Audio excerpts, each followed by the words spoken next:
I found them by accident. A hospital hallway that smelled like disinfectant and lies. His voice, soft, careful, saying words he had never said to me. And don't worry, I'm right here. My world didn't shatter loudly. It collapsed in silence. I stood behind the vending machine. Fingers wrapped around my phone like it could keep me upright. Through the glass wall, I saw my husband, my perfect, respected, untouchable husband, holding the belly of another woman. She was glowing in that cruel way pregnant women glow, one hand resting where my future was supposed to be. He leaned down and kissed her forehead. Not rushed. Practiced. I counted my breaths. 1, 2, 3. Don't scream. Don't cry. Don't run. Because weak women run. And I was about to become something else. That night, he came home late. I served dinner warm, just the way he liked it. I asked about his day. I laughed at the right moments. When he showered, I sat on the edge of the bed and stared at the wall, replaying the way his hand had moved over her stomach. Protective, proud. So that's who you are now, I thought. A man with 2 lives. In bed, he touched me out of habit. I let him. I stared at the ceiling and memorized the sound of his breathing. Every inhale was theft. Every exhale was betrayal. Days passed. I became quieter, smaller, the kind of woman men stopped noticing. He liked that. He mistook my silence for surrender. I followed him without being seen. I learned her name. I learned where she lived. I learned her due date. I learned that she believed he was in the middle of a divorce. That I was unstable, cruel, already gone. I smiled when I heard that. Because villains never know they're villains. The first move wasn't confrontation. It was preparation. I met lawyers who didn't flinch when I said his name. I pulled files, bank statements, contracts he had signed without reading, because he trusted me. I had always handled the boring things. He had called me lucky to be taken care of. Men like him never notice the hands on the wheel. One evening, I cooked his favorite meal again. He looked tired, distracted, happy in a way that had nothing to do with me. I need you to sign something, I said softly, sliding papers across the table. It's about the company. Just a formality. He barely glanced at them. You always worry too much, he said, signing where I pointed. Ink dried, so did his fate. Weeks later, I asked him to come with me somewhere special. He complained. I insisted. In the elevator, my reflection looked calm, almost fragile. His hand rested casually in his pocket. He had no idea what was already gone. The door opened onto a private conference room. Glass walls, a long table, 3 lawyers waiting. He frowned. What's this? I pulled out my phone and pressed play. The video filled the room. Hospital hallway, his voice, his hand on her stomach. The words, I'm right here. The color drained from his face. I caught you, I said. Finally meeting his eyes. My voice didn't shake. With a pregnant woman, he stammered. Reached for me. It's not what you think. I stepped back. Then I slid the final document across the table, slowly. Carefully, sign, I said. And you walk out with your reputation intact. His hands trembled as he read. Every page stole something from him. Assets, control, power, the life he thought was permanent. You can't do this, he whispered. I leaned in close enough for only him to hear. Oh, I said gently. I already did. The pen hovered over the paper. Sweat formed at his hairline. Outside the glass walls, the city moved on. Unaware that a man was being erased in real time. He looked at me like I was a stranger. That was the first honest thing between us in years. The pen touched the paper. And I smiled just a little. Not because it was over. Because it had finally begun. The moment the pen left the paper, something inside him broke. He sat back slowly. Like a man whose bones had turned to dust. The lawyers gathered the documents with professional indifference. One of them nodded at me, not with sympathy, but respect. That look fed something cold and steady inside my chest. You planned this, my husband said hoarsely. I didn't answer. Silence had become my sharpest weapon. We rode the elevator down together. No one spoke. His reflection in the mirrored walls looked older, smaller. When the doors opened, I walked out first. I didn't look back. That night, he didn't come home. By morning, the company accounts were frozen. His accounts, to be precise. The board meeting he had dominated for years ended in chaos. Emails flew. Calls went unanswered. His access card failed at the entrance. Security escorted him out while people he once humiliated avoided eye contact. Power evaporates fast when it realizes it was never yours. He called me a dozen times. I let the phone ring. When I finally answered, my voice was calm, distant. "You ruined me," he said. "No," I replied. "You handed me the knife. I just didn't bleed." I hung up. The pregnant woman showed up at the house 2 days later. I was waiting. Curtains open. No dramatics.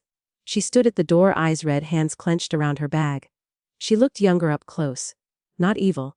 Just foolish. "He said you knew," she whispered. I tilted my head. "Did he?" Her silence answered for her. I slid another envelope across the table. Inside were copies, bank transfers, messages, promises he had made to both of us, proof. Truth printed and undeniable. "He doesn't own anything anymore," I said gently. "Not even lies." Her face crumpled. "What am I supposed to do?" I studied her carefully. She was carrying his child, but she wasn't my enemy. She was collateral damage in a war he started. "Leave," I said. "Build something clean. And never let a man convince you that secrecy is romance." She left crying. I didn't follow. That night, I slept deeply for the first time in months. But revenge isn't a single strike, it's a process. Over the following weeks, his world shrank. Invitations disappeared. Friends stopped calling. Stories leaked, quietly. Surgically, not scandals. Just facts. Enough to make people step back. Enough to stain. He tried to fight it. Filed motions. Threatened countersuits. But every door he knocked on had already been locked from the inside. Because I had been patient. One evening, he showed up drunk. Standing in the rain like a bad cliché. I watched from the window as he pressed his forehead against the glass. "I loved you," he said when I opened the door. I didn't let him in. "You loved what I provided," I corrected. "Stability, silence, cover." He laughed bitterly. "So this is it, you win." I stepped closer. My voice dropped. "No," I said. "This is just equilibrium." I closed the door while he was still talking. Months passed. I rebuilt quietly. Purposefully. The house was sold. The city changed. I changed with it. One afternoon I ran into him by chance. A cafe. He was thinner. His suit cheap. He looked up and froze when he saw me. I was radiant. Not because of clothes or makeup, but because I was unafraid. He stood unsure. "Can we talk?" I considered him like an old photograph, something from another life. "There's nothing left to say," I replied. As I turned to leave, he spoke again, desperate. "She left me?" he said. "The baby, she won't let me see it." I paused. Just for a second. Then I said, "Actions have consequences," and walked away. I never looked back. Because the most brutal revenge isn't destruction. It's survival. It's silence. It's becoming untouchable. And somewhere out there, a man leaves with the knowledge that the woman he underestimated didn't just catch him. She erased him. The weeks that followed were almost surreal. The world seemed to keep turning, but his world had stopped, frozen mid-step like a bad photograph. Every morning, I would wake up to the quiet of the apartment, the city humming softly outside, and I would smile. It wasn't joy, not really. It was the satisfaction of precision, the cold, sharp satisfaction of watching someone crumble, because they had built a life on lies, and assumed no one could ever see the foundation crack. I immersed myself in my own life. Mornings became long walks through the city streets, afternoons spent in small cafes, where I observed people with quiet scrutiny, and evenings devoted to reading contracts, financial statements, anything that reminded me of the power I now wielded. Not just over him, but over myself. He had underestimated me, and in doing so, he had handed me something far greater than revengey freedom. Then the calls started. Not from him, he had stopped. No, the first call was from the board members of his company, the ones who had quietly been watching everything fall apart. "Mrs. Carter," a man's voice said, clipped and cautious. "It seems there have been some developments regarding your husband's holdings. Would you like to discuss restructuring?" I smiled into the receiver. "I think I already have," I said softly. "Thank you for your concern."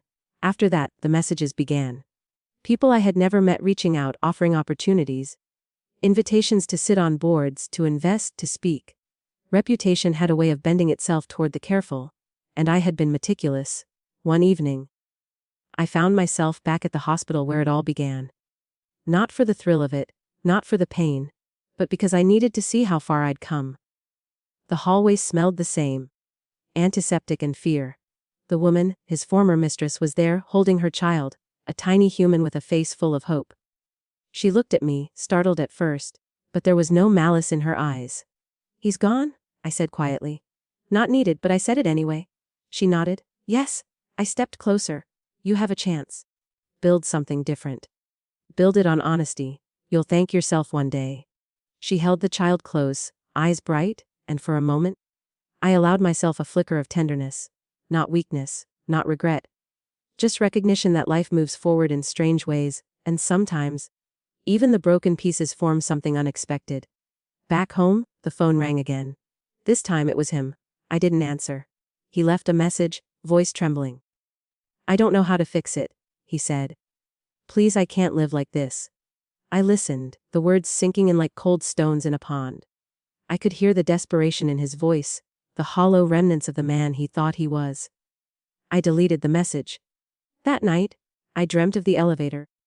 The mirrored walls reflecting both of us, but he was smaller, fading. I reached out, not to him but to the space he had once occupied in my life. Empty, yes, but quiet, safe. Mine weeks turned into months. Every time I walked through the city streets, I imagined him somewhere, struggling. Imagined him wondering why the world no longer bent to him. I allowed myself satisfaction, deep and slow burning. Revenge, I realized, wasn't in the shouting. It was in the disappearance.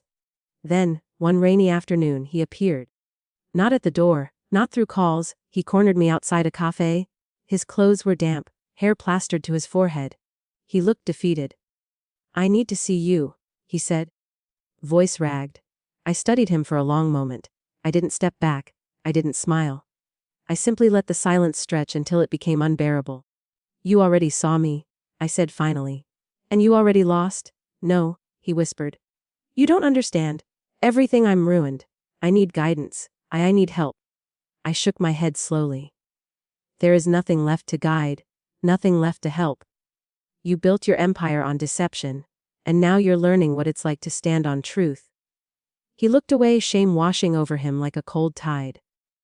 The man who once held power, who once commanded loyalty, now looked like a shadow of himself. "Do you hate me?" he asked quietly. I paused. I considered him. I considered everything he had done. The lies, the betrayals, the quiet arrogance that had made me nearly invisible to him. And then I smiled, not because I wanted to hurt him further, but because I was free of him. "No," I said. "I don't hate you. I pity you, and pity is far worse." He didn't respond. He didn't know what to say. He never had. I walked away, the rain soaking through my coat, the city alive around me. Every step was deliberate, confident, unshakable. He watched, silent and small, as I disappeared into the crowd. Life continued. I built new relationships, friendships, business alliances, a network of people who respected strength and honesty. He remained a cautionary tale. Whispered about in the corridors of the corporate world he once dominated. And sometimes, late at night, I would hear the faintest echo of his mistakes, a reminder that the world balances itself eventually. The most satisfying moment came unexpectedly. One evening, I attended a charity gala. My first since everything had fallen apart. The room was filled with the city's elite, people who once considered my husband untouchable. I moved through the crowd with elegance, purpose, and an invisible crown. When his name came up in conversation, it was spoken with pity, barely concealed amusement. No threats, no envy.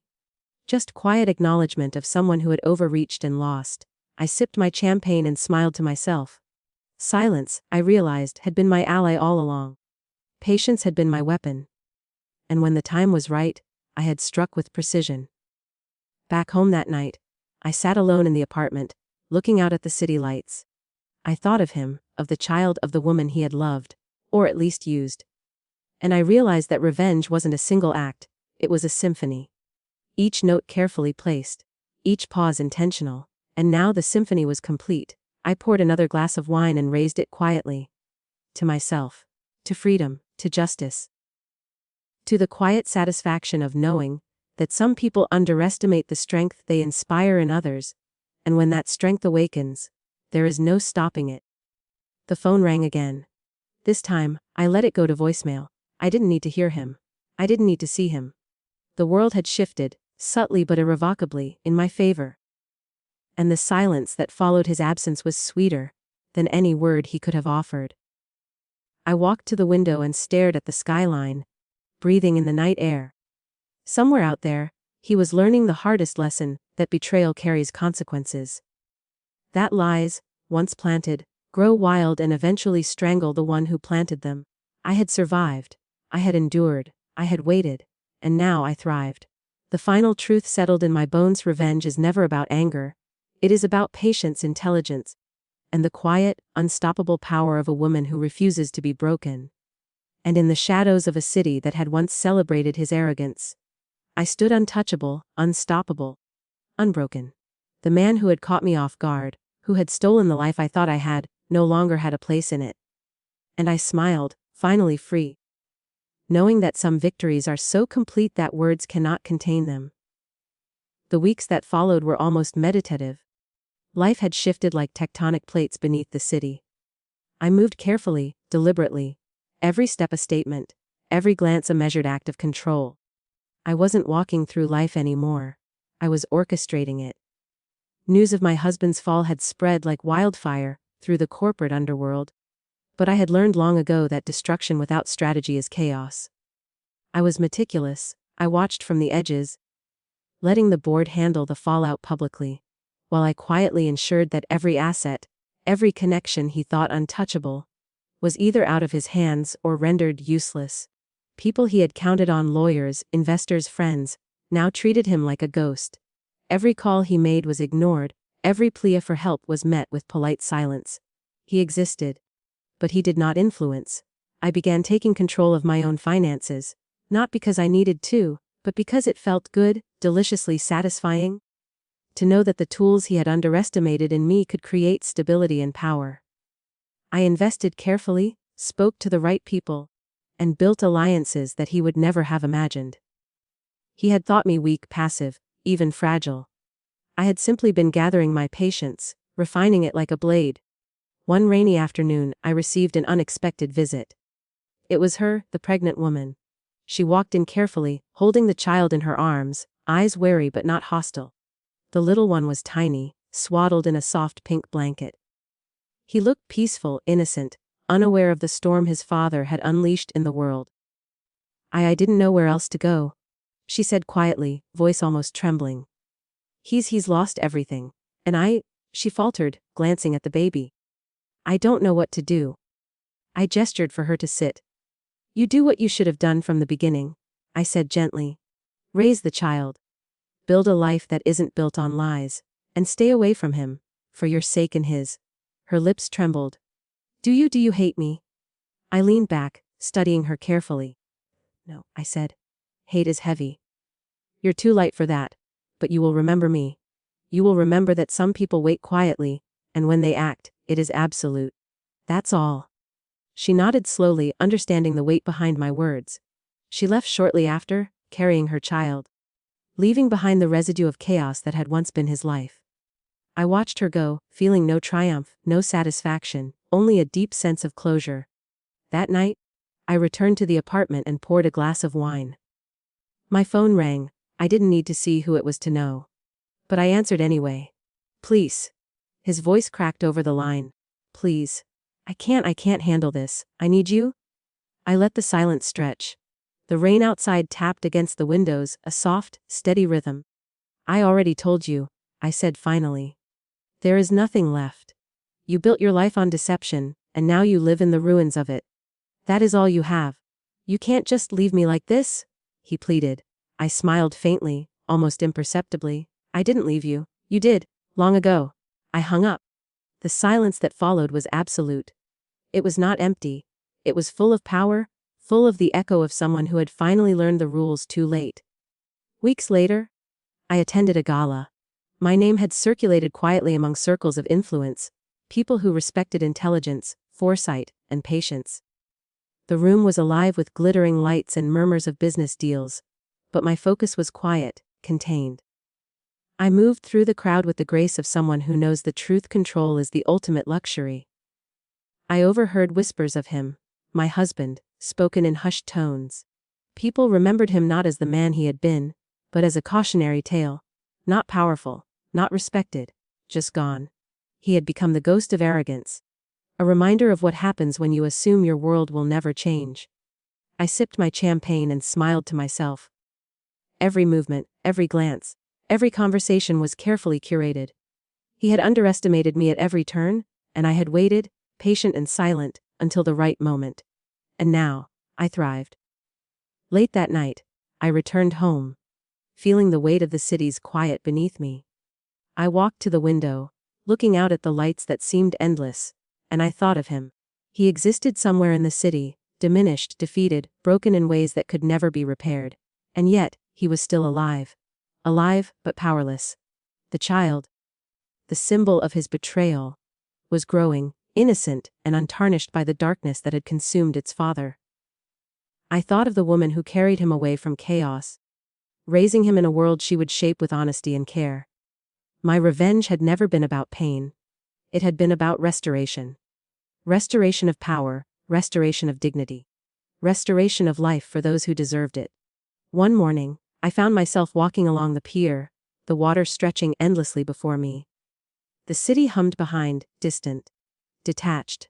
And in that quiet I felt the fullness of my actions. I had been underestimated, overlooked, dismissed, and now I stood unshakable. A man approached, older, calm. A figure I did not recognize. He watched me for a long moment.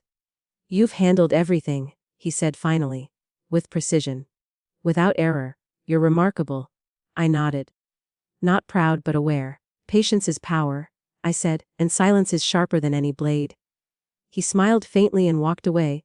I watched him go, realizing something profound. The true power in revenge is not destruction. It is transformation. It is waiting until your enemy's own actions have paved the way for their undoing, and then stepping in with precision, quiet, and control. Returning home, I poured another glass of wine, settling into the deep quiet of the apartment. The phone rang again. But I let it ring. I didn't need validation. I didn't need recognition. I had orchestrated a downfall so complete, so absolute, that words could not contain it. I sat by the window, listening to the night, thinking of the man who had once thought himself untouchable. He had underestimated me. And now he existed in the ruins of his own making. And I, calm, composed, unbroken, stood above it all. Revenge had been my teacher. Patience my ally, silence my weapon. And now, in the stillness, I realized that I had not only survived. I had triumphed. The most powerful moment came when I finally allowed myself to laugh, soft, low, unrestrained. Not at him, not at the chaos he had caused, but at the truth of it all, that a woman who had been underestimated, dismissed, and betrayed could wait, plan, and strike with a precision that left her unchallenged, untouchable, and unstoppable. And so, the city continued to move, indifferent, unaware that somewhere above its streets, a woman had mastered the ultimate revenge, not pain, not ruin, but complete, undeniable freedom. I poured another glass of wine, looked out at the skyline, and for the first time in a long time, I felt fully alive. The man who had caught me with his lies had vanished from my world. And in his place, there was only me. Quiet, patient, unstoppable, free. Forever. I stepped onto the balcony, city lights stretched beneath me like a glittering ocean, and for the first time, I felt the weight of everything lift. He was gone, not just from my life, but from power, from control, from the world he thought he owned. Every empire he had built, every lie he had whispered, every hand he had used to manipulate, now belonged to silence, and I was its ruler. I raised my glass to the night. Not for revenge, it had already been served. Not for justice, it had already arrived. But for myself. For the woman who had been underestimated, dismissed, betrayed, and yet had waited, watched, and struck with the precision of a storm no one saw coming. The city hummed below, indifferent, unaware. But I knew the truth. I was untouchable. I was unstoppable. I was free. And in that freedom, I smiled. A slow, unshakable, victorious smile. The last trace of him, the man who had thought he could break me, was gone from my world. Forever. And so was I, complete, unbroken, unstoppable. The end.